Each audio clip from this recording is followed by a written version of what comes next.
Welcome to Lifeword's Day by Day. We're studying in 1 Corinthians chapter 4, where we are going to see that pastors are to be considered as slaves to Christ, not necessarily slaves to the church. 1 Corinthians chapter 4, verse 1 says, "This is how one should regard us, as servants of Christ and stewards of the mysteries of God." You know, there are three parts to this verse. The first part is that there's one instruction to regard pastors in this certain way.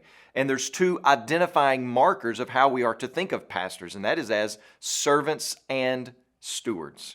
So let's take this first one of how the church should think about or regard or even speak about their pastor.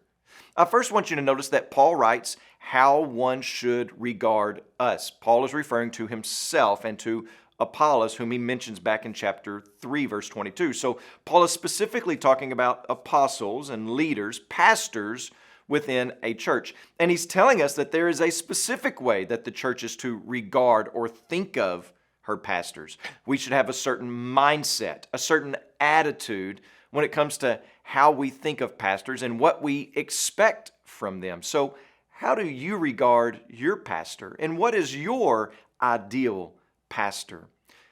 Darrell Robinson has written about this model pastor, that he's finally been found to suit everyone. It's guaranteed that he will please all the people in any church. Robinson goes on to say he preaches only 20 minutes, but thoroughly expounds the word. He condemns sin, but never hurts anyone's feelings, and he works from 8 a.m. to 10 p.m. doing every type of work, from preaching in the pulpit to janitorial work.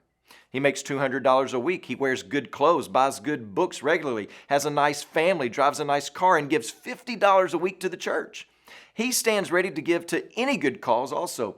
His family, well, they're completely model in deportment and dress and attitude. He's 26 years old and he's been preaching for 30 years. He is tall, short, thin, heavy-set, handsome, has one brown eye and one blue eye. His hair is parted in the middle, the left side dark and straight, the right side blonde and wavy. And he has a burning desire to work with teenagers and spends all of his time with the older people. He smiles all the time with a straight face because he has a sense of humor that keeps him seriously dedicated to his work. He makes 15 calls a day on church members, spends all of his time evangelizing the unchurched, and is never out of the office. That's quite a pastor.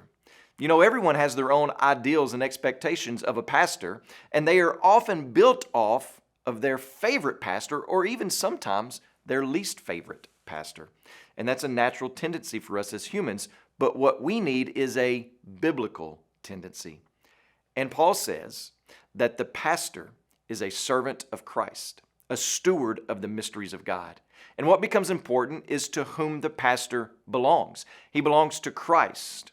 He is not owned by the church. He is not a hired hand. He is not to kowtow to the church's whims and wishes or to people within the church. He belongs wholly and forever to Christ. And the church needs to recognize this as well as the pastor.